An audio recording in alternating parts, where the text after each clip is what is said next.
76 медиков в нашей республике оказывали помощь жителям Лисичанска и ряда других населенных пунктов Луганской республики. Первая партия представителей разных больниц приехала туда в августе. В сменном режиме они проработали до конца декабря. Несколько тысяч местных жителей получили бесплатную, качественную помощь. Как отмечают сами медики, они там оказывали именно медицинскую помощь, а не услугу. По понятным причинам об их местонахождении ранее не сообщалось.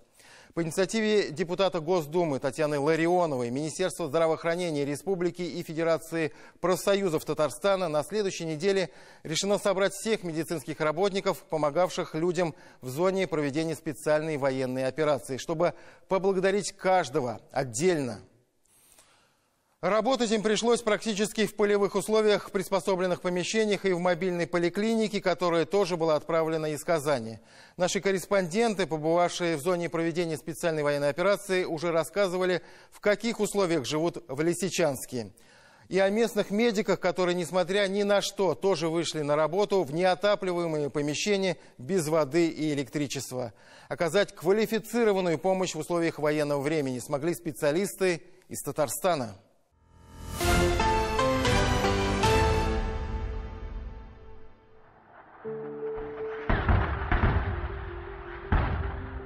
Под эти звуки приехали, под эти звуки жили, под них работали, засыпали и просыпались. Приехавшие из мирного Татарстана медики до конца не представляли, что их здесь ждет, но понимали, что местные жители в такой обстановке живут постоянно, и им нужно помочь. Одно дело, когда ты это видишь по телевизору, и другое дело, когда ты находишься там и ощущаешь вот себя какой-то там частью вот этого всего. Все, кто пошел туда, они настолько осознанно пошли с этих тепличных условий, зная, на что идут. Один из самых ярких моментов, который запомнилось мне на всю жизнь, можно сказать, даже. Само собой, если в городе нет электричества, тепла, воды, какой-либо связи, то стационары не работают, а в поликлиниках могут оказать лишь минимальную помощь. Вера Петренко работает 39 лет, осталась единственным педиатром на весь город. Мало докторов осталось, аж один. Детки приходят, детей до года у нас, первого года жизни, 22 года, 25 человек. За неделю 3 свежих новорожденных, да, свеженьких. Конечно, положено быть в халате, но обстановка вынуждает сидеть в кабинете в теплой одежде. В коридоре стоит тепловая пушка, помогает не замерзнуть. А выходим погреться, если нет пациентов, мы окружаем эти пушки и подогреваемся.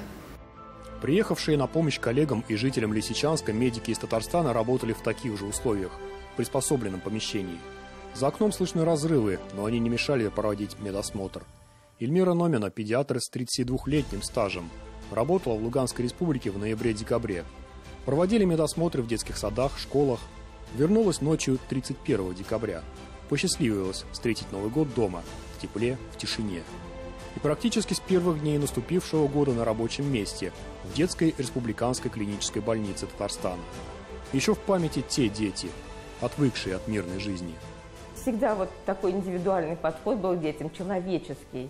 И они это видели, и даже вот старшие говорили: спасибо большое, вам не страшно было? Хорошо, что вот вы, несмотря на всякие страхи, к нам приехали. У нас не было такого никогда в жизни. Вот, это даже 17-летние говорили. То есть за 17 лет ни разу такого не было, чтобы вот с головы до пяток их всех посмотрели. Осматривали по 100 детей за день. Однажды пришлось провести 160 осмотров. Сами же обрабатывали анализы на оборудовании, которое в Татарстане уже давно не используется. Там нет таких анализаторов, как у нас, что там бумажечку засунул, тебе быстренько этот чек выдали с результатами анализа. Все делал вручную. Лисичанск был освобожден в начале июля, а первые бригады медиков из Татарстана сюда приехали уже в августе. Мобильная поликлиника в виде оснащенного всем необходимым медицинским оборудованием прицепа к КАМАЗу расположилась неподалеку от Лисичанска. В сам город проехать было невозможно и опасно. Было решено возить людей сюда и обратно.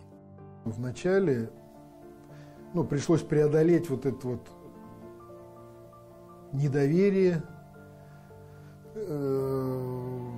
при личном общении мы поняли, что несколько лет они находились в таких вот условиях буферных, не знали, кто им вообще поможет, вообще помогут ли им. первых, так скажем, наших пациентов пришлось убедить, самим лично привести вот в этот комплекс, обследовать, и потом уже вот некое такое сарафанное радио сработало, потому что они по соседям, по друзьям все рассказали, и в течение, наверное, первой недели так работу наладили, мы уже пациенты пошли. Люди боялись уезжать из города, ехать по разбитым, возможно, заминированным дорогам. А в то же время сюда приехал очередной гуманитарный конвой из Татарстана вместе с представителями федерального и татарстанского парламентов, руководством «Единой России». Понятно. А мы вот из Татарстана. Врачи здесь наши, поэтому, будучи у вас, решили навестить их, поинтересоваться, какие у них есть проблемы, какие вопросы есть. Вы-то как сами? Держимся. И гипертоники, и после контуженные, и просит психиатров, потому что, говорит, на протяжении столько времени, говорит, псих, говорит, уже просто, говорит, у людей расшатано. А возможности для своего-то проживания как создали вам? Нормально? Вот мы всем довольны. Посередине врач УЗИ 7-й городской больницы Казани Юрий Цукаев из той самой первой партии татарстанских медиков, поехавших в Луганскую республику. Работали вместе с бригадой республиканской клинической больницы в мобильной поликлинике, кстати, с автономным электроснабжением и отоплением, и в расположенной рядом небольшой операционной, в палатке.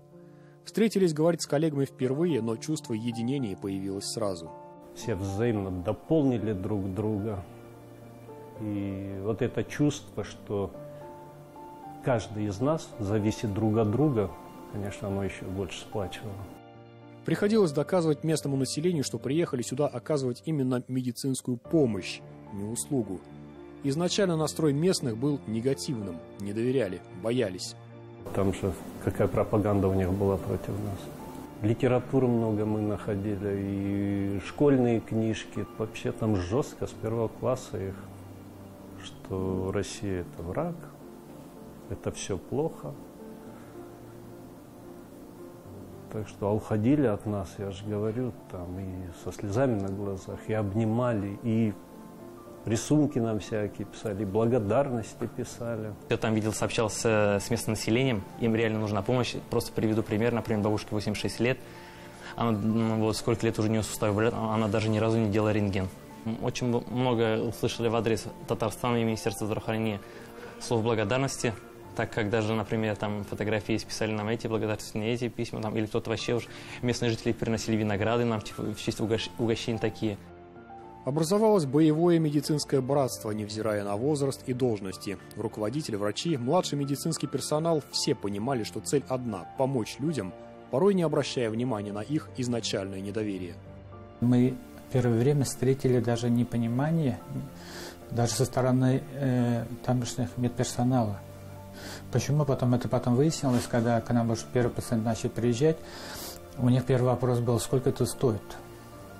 Самый первый вопрос, сколько мы должны платить за это. Они вот этого тоже пугались. Даже человеческое отношение, теплые слова, для них уж как бальзам для души. И они с плачем нам говорили спасибо. Маленькие дети в глаза взрослых людей. И вот прямо свое сердце, свою душу им отдаешь, прямо потребность у тебя у самого отдать им всего себя. Даже сейчас, когда мы приехали здесь, мы оставили там частицу своего сердца. Ну, наверное, нужно что-то такое видеть, чтобы больше ценить то, мимо чего ты проходишь, чего ты не ценишь. Они говорили спасибо большое, что вы не побоялись и приехали. Потому что они там на линии фронта жили. У них, вот, как они их называют, прилеты регулярные. Для меня все парни, которые там были, все герои. Шофер ли он, средний персонал, врач, руководитель, нет. Там все герои, я ими горжусь, все молодцы. Все поставленная задача, она была выполнена.